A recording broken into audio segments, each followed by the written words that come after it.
Hello friends, गुरु कृपा coaching Tikamgarh में आप सभी का स्वागत है। आज की जो अपनी महत्वपूर्ण क्लास होने वाली है एमपी टेट वर्ग 3 चयन परीक्षा से लेकर है, जो हिंदी व्याकरण वर्ड विचार से संबंधित है। जो आज की जो पहली क्लास है प्रैक्टिस सेट की, इस पर थ्योरी कम्प्लीटली हो चुकी है अपनी। अब इसके बाद में देखें अपन प्रैक्टिस सेट।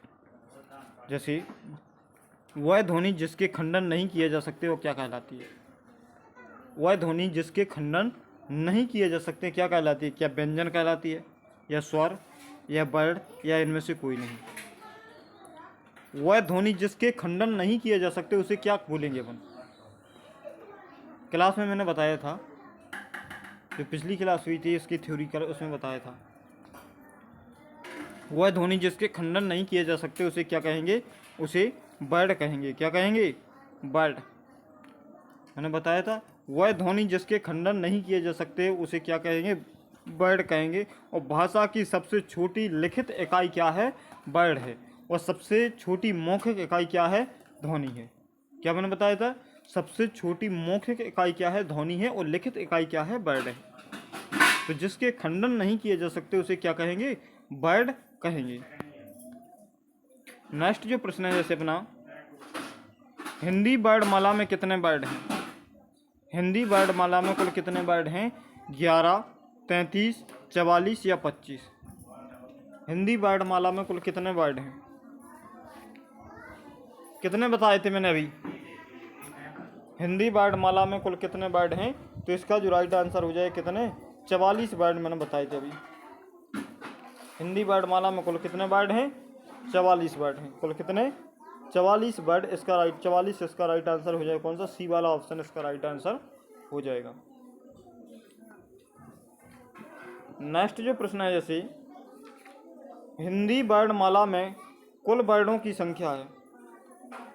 हिंदी वर्णमाला की बात करेंगे तो हिंदी वर्णमाला में कुल वर्णों की संख्या कितनी है? पहला ऑप्शन है 33, बी ऑप्शन है 52, सी ऑप्शन है 57, डी ऑप्शन है 44।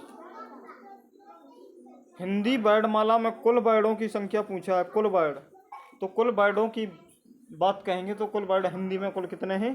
52 वर्ड इसका राइट आंसर हो जाएगा। जो लिखित रूप में जो अपन प्रयोग करते हैं, जब लिखते समय तो 44 का प्रयोग करते हैं, लेकिन वैसे वर्ड कितने हैं अपने? 52 हैं। हिंदी वर्णमाला में कुल वर्ड कितने हैं? 52 हैं। नेक्स्ट जो प्रश्न है जैसे, स्पर्शी व्यंजनों की संख्या कितनी है? स्पर्शी व्यंजनों की संख्या कितनी है? पहला ऑप्शन है 33, दूसरा ऑप्शन है 44, तीसरा ऑप्शन है 11, चौथा ऑप्शन है 25। स्पर्श व्यंजन कुल कितने हैं? स्पर्श व्यंजन को इसका राइट आंसर हो जाएगा क्या?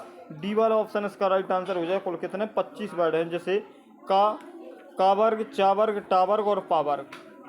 जैसे का वर्ग में का खा गा गंगा है, चा वर्ग में चा चा जा जा या है, टा वर्ग में टा ठा डा डा ना है, ता वर्ग में ता था दा दा ना है, पा वर्ग में पा फा बा भा मा है। तो एक वर्ग में कुल कितने? 5 हैं। तो 5 वर्ग हैं और 5 वर्ग में एक वर्ग में 5 हैं, तो 5 वर्ग में कितने हो जाएंगे? 25 वर्ग होंगे। कितने? 25। तो स्पर्श व्यंजनों की संख्या कुल कितनी है? 25 इसका राइट आंसर हो जाएगा। नेक्स्ट जो प्रश्न है जैसे, स्पर्श व्यंजनों को कितने भागों में विभाजित किया गया है? स्पर्श व्यंजनों को कितने भागों में विभाजित किया गया है? तो इसका पहला ऑप्शन है जैसे 5, दूसरा ऑप्शन है 7। इन्हीं दो में से आंसर दे दो, 5 या 7। स्पर्श व्यंजनों को कितने भागों में विभाजित किया गया? तो 5 भागों में विभाजित किया गया। कौन सा? का वर्ग, चा वर्ग, टा वर्ग, ता वर्ग और पा वर्ग। कितने? 5 भागों में विभाजित किया गया है। जैसे नेक्स्ट जो प्रश्न है जैसे अपना, व्यंजनों की कुल संख्या मानी जाती है। व्यंजनों की कुल संख्या कितनी मानी जाती है? पहला ऑप्शन है 11, दूसरा ऑप्शन है 21, तीसरा ऑप्शन है 33, चौथा ऑप्शन है 44। व्यंजनों की कुल संख्या कितनी मानी जाती है? व्यंजनों की कुल संख्या कितनी मानी जाती है? तो इसका जो राइट आंसर हो जाएगा कुल कितनी? 33 संख्या मानी जाती है। व्यंजनों की कुल कितनी? 33 संख्या मानी जाती है। कुल व्यंजन अपने कितने हैं? 33 व्यंजन हैं। कुल व्यंजन कितने अपने? 33 व्यंजन है और द्विगुण व्यंजन मिला देने से इनकी संख्या कुल कितनी हो जाती है? 35 हो जाती है।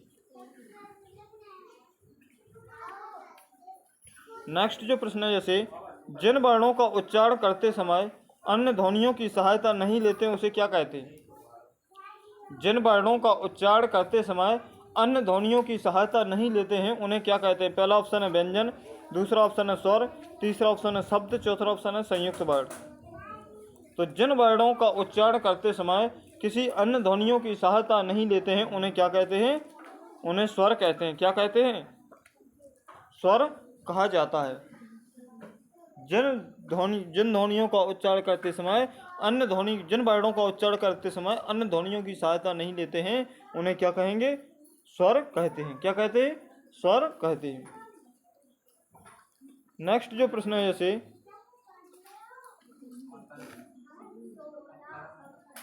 जो वर्ड स्वरों की सहायता से बोले जाते उसे क्या कहते हैं? जो वर्ड स्वरों की सहायता से बोले जाते उसे क्या कहते हैं? पहला ऑप्शन है वर्ड, दूसरा ऑप्शन है व्यंजन, तीसरा ऑप्शन है स्वर, चौथा ऑप्शन है शब्द। जो वर्ड स्वरों की सहायता से बोले जाते हैं उन्हें क्या कहते हैं? तो उन्हें क्या? व्यंजन कहते हैं। क्या? व्यंजन इसका राइट आंसर हो जाएगा। जो वर्ड स्वरों की सहायता से बोले जाते हैं उन्हें क्या कहते हैं? व्यंजन कहते हैं। जो वर्ड स्वरों की सहायता से बोले जाते हैं उन्हें क्या कहते हैं? व्यंजन इसका राइट आंसर हो जाएगा।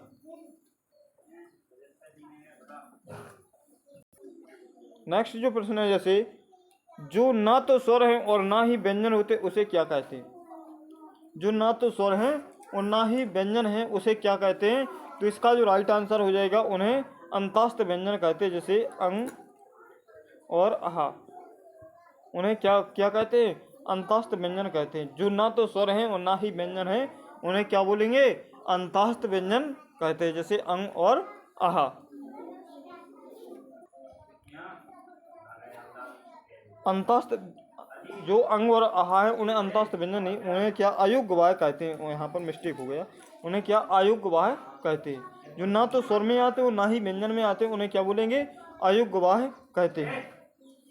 नेक्स्ट जो प्रश्न है, जैसे अयोग्य वाय कितने होते हैं? अयोग्य वायों की संख्या कितनी है? पहला ऑप्शन है 3, दूसरा ऑप्शन है 4, तीसरा ऑप्शन है 2, चौथा ऑप्शन है 5। तो अयोग्य वायों की संख्या कुल कितनी है? या अभी हाल बताया था कितनी है? 2 है। कितनी है? 2 इसका राइट आंसर हो जाएगा। कौन सा? अंग और आहा दोनों क्या है? अयोग्य वाय है। अंग और आहा क्या है? अयोग्य वाय है। ना तो इनको स्वरों में लिखा जाता है और ना ही व्यंजनों में लिखा जाता है। नेक्स्ट जो प्रश्न है, जैसे अयोग्य वाय हैं। अयोग्य वाय कौन कौन से होते हैं? क्या अयोग्य वाय स्वर होते हैं? क्या अयोग्य वाय व्यंजन होते हैं? क्या अयोग्य वाय विसर्ग और अनुस्वर होते हैं या वर्ण होते हैं? अयोग्य वाय क्या होते हैं? तो इसका जो राइट आंसर हो जाएगा, जो अयोग्य वाय होते हैं वो क्या? विसर्ग और अनुस्वर होते हैं। क्या? विसर्ग और अनुस्वर क्या क्या कहलाते हैं? जो अयोग्य वाय कहलाते हैं। विसर्ग और अनुस्वर क्या कहलाते हैं? अयोग्य वाय कहलाते हैं, जिनकी गिनती ना तो स्वरों में होती है और ना ही व्यंजनों में होती है। नेक्स्ट जो प्रश्न है, जैसे ए आय किस प्रकार के वर्ण हैं? ए आय किस प्रकार के वर्ण हैं? क्या कंठ तालु हैं या दंतोष्ठ हैं? क्या तालु हैं या इनमें से कोई नहीं? ए आय किस प्रकार के वर्ण होते हैं? तो इनको ए आय को क्या कंठ और तालव्य से बोला जाता है। क्या? कंठ और तालव्य इसका राइट आंसर हो जाएगा। कौन सा? ए वाला ऑप्शन इसका राइट आंसर हो जाएगा। नेक्स्ट जो प्रश्न है, जैसे अपना ओ आओ किस प्रकार के वर्ण हैं? ओ आओ किस प्रकार के वर्ण हैं? पहला ऑप्शन है तालव्य, दूसरा ऑप्शन है कंठ, तीसरा ऑप्शन है कंठोष्ठ, चौथा ऑप्शन है सभी। ओ आओ किस प्रकार के वर्ण हैं? तो कंठ और ओष्ठ से इनको बोला जाता है। किससे? ओ और आओ को कंठ और ओष्ठ दोनों से बोला जाता है। कौन सा? सी वाला ऑप्शन अपना राइट आंसर हो जाएगा। नेक्स्ट जो प्रश्न है, जैसे अपना निम्न में से अग्र स्वर है। अग्र स्वर जिसको बोलते समय जीभ का आगे वाला भाग काम करता है उसे क्या बोलते हैं? अग्रस्वर कहते हैं। जिसमें जीभ का आगे वाला भाग काम करता है उसे क्या कहते हैं? अग्रस्वर कहते हैं। तो इसका जो राइट आंसर हो जाएगा ई और ऋषि, इसका राइट आंसर हो जाएगा कौन सा? बी वाला ऑप्शन इसका राइट आंसर हो जाएगा। ई और ऋषि में क्या होता है? जीभ के आगे वाला भाग काम करता है। नेक्स्ट जो प्रश्न है, जैसे वृत्ताकार स्वर नहीं है, वृत्ताकार स्वर नहीं है, तो पहला ऑप्शन है जैसे उ, दूसरा ऑप्शन है आ, तीसरा ऑप्शन है उ, चौथा ऑप्शन है कौन सा? ओ। तो कौन सा वृत्ताकार? ओ में ओ केवल वृत्ताकार स्वर नहीं है, नहीं ओ नहीं, आओ ओ है, सॉरी, ओ वृत्ताकार स्वर नहीं है। उ, आ, उ, ओ वृत्ताकार स्वर नहीं है, इसमें मिस्टेक दिया गया है। कौन सा? आ वृत्ताकार स्वर नहीं है, बाकी ये तीनों ही वृत्ताकार स्वर हैं। नेक्स्ट जो प्रश्न है, जैसे जीवा के आधार पर स्वरों के भेद होते हैं। जीवा के आधार पर स्वरों के कुल कितने भेद होते हैं? तो इसका जो राइट आंसर हो जाएगा, पहला ऑप्शन है जैसे 2, दूसरा ऑप्शन है जैसे 3, तीसरा ऑप्शन है जैसे 4, चौथा ऑप्शन है 6। जीवा के आधार पर स्वरों के भेद कितने होते हैं? तो जीवा के आधार पर स्वरों के भेद कुल कितने? 3 होते हैं। जीवा के आधार पर स्वरों के कुल कितने? 3 भेद होते हैं, जैसे अग्रस्वर, मध्यस्वर और पश्चस्वर। अग्रस्वर में जिसमें जीभ का आगे वाला भाग काम करता है उसे अग्रस्वर कहते हैं, और जिसमें मध्यस्वर, जिसमें जीभ का मध्य वाला भाग काम करता है उसे मध्यस्वर कहते हैं, और पश्चस्वर जिसमें जीभ का पीछे वाला भाग काम करता है उसे क्या? पश्चस्वर कहते हैं। कौन सा?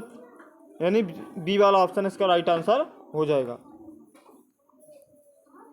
नेक्स्ट जो प्रश्न है, जैसे निम्न में से तालव्य ध्वनि नहीं है, निम्न में से तालव्य ध्वनि नहीं है, तो पहला ऑप्शन है जैसे ई, दूसरा ऑप्शन है च, छ, तीसरा ऑप्शन है या, रा, चौथा ऑप्शन है जा, झा। तो तालव्य ध्वनि कौन सी नहीं है? या, रा इसका राइट आंसर, या रा इसका राइट आंसर हो जाएगा। कौन सा? सी वाला ऑप्शन इसका राइट आंसर हो जाएगा। नेक्स्ट जो प्रश्न है, जैसे